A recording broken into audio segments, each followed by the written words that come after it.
Good morning to all of you. Yes, I pay my gratitude to God, Sadguru, and saint of the societies. आज की चर्चा का विषय अंक ज्योतिष और इस पर विश्वास,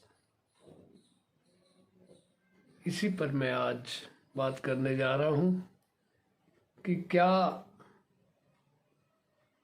हम अंक ज्योतिष में विश्वास रखते हैं। बेसिकली देखा जाए, विश्वास का मूलभूत आधार ज्ञान ही होता है। जितना जितना जिसका ज्ञान होता है उतना उतना ही प्रोपोर्शनेट विश्वास घटता और बढ़ता रहता है। ज्ञान अगर अधूरा है, ज्ञान अगर इनकम्प्लीट है, ज्ञान अगर नहीं है, या फिर ज्ञान की मात्रा कुछ कम या बढ़ती है, ठीक उसी प्रकार से हमारा विश्वास भी ज्ञान के आधार पर बढ़ता रहता है या घटता रहता है। तो जी हाँ, अगर विश्वास नहीं है तो इसका सीधा सा मतलब है कि कहीं ना कहीं हमारे अंदर ज्ञान कहीं से कम है। हम देखते हैं, संत बताते हैं कि ज्ञान दो प्रकार का होता है। पहला ज्ञान वो जो संसारिक ज्ञान होता है, दूसरा ज्ञान वो जो आध्यात्मिक ज्ञान होता है। संसारिक ज्ञान में हम कैसे अपनी नॉलेज को बढ़ाते हैं, कैसे ज्ञान को बढ़ाते हैं, ये तीन बिंदुओं पर आधारित होता है। पहला बिंदु है शब्दों से ज्ञान। किसी ने हमें बताया तो हमारा ज्ञान बढ़ गया। दूसरा ज्ञान होता है प्रत्यक्ष ज्ञान। किसी ने कहा या हमने देखा कि सामने आग लगी हुई है तो आग दिख रही है, प्रत्यक्ष ज्ञान। फिर कहीं से हमने देखा कि धुआं आ रहा है तो हम अनुमान लगा लेते हैं कि शायद वहाँ आग लगी होगी। तो प्रत्यक्ष ज्ञान, अनुमानित ज्ञान और शब्दों का ज्ञान, ये वर्ल्डली संसारिक ज्ञान को लेने के तरीके हैं।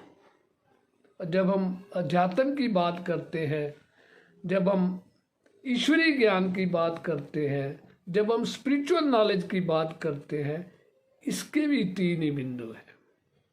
तो किस प्रकार अध्यात्म ज्ञान को हम ले सकते हैं, ये देखने वाली बात है।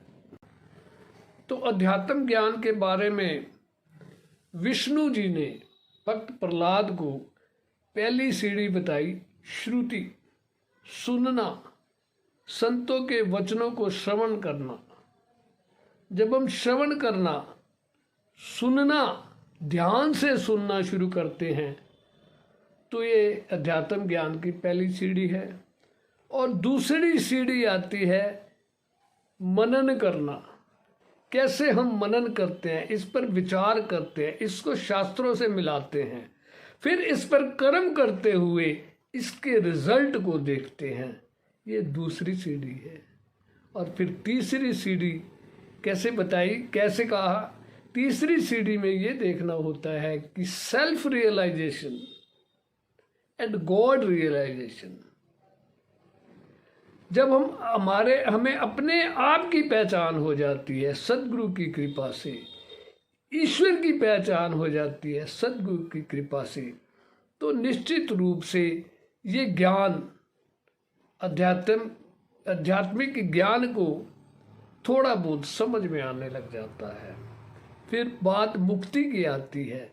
मुक्ति द्वेष से, मुक्ति ईर्ष्या से, नफरत से, इस संसार में रहते हुए जब हम द्वेष, ईर्ष्या, नफरत से मुक्त हो जाते हैं तो लोक सुखी और परलोक सुगला हो जाता है। तो ये कार्यक्रम, ये प्रतिक्रिया किस प्रकार से चलती है, इसका उल्लेख यहीं आता है। अब हम अंक गणित की विद्या पर आते हैं। किस प्रकार से हम अंक गणित को समझते हैं? जी हाँ, अंक गणित, ये फैसला हमने खुद लेना है।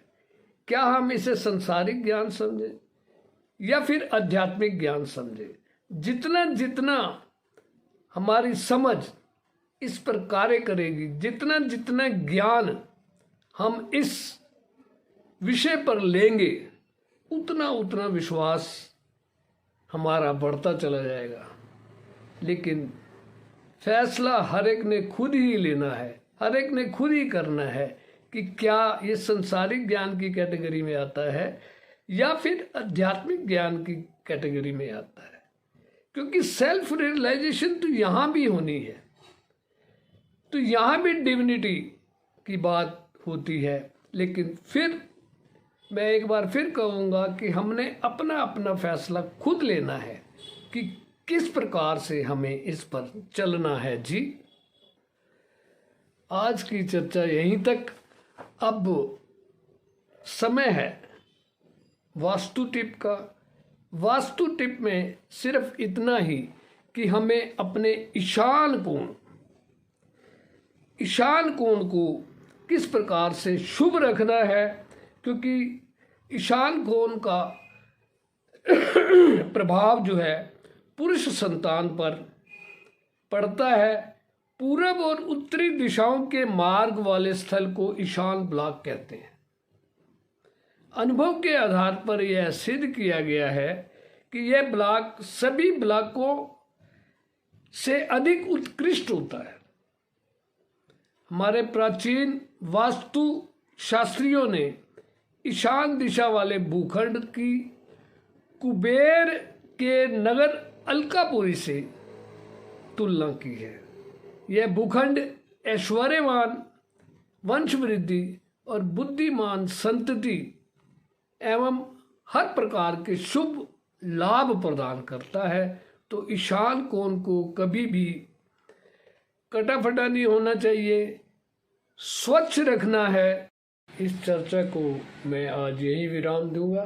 Thanks giving to all who are watching my videos. Thanks to all. Thank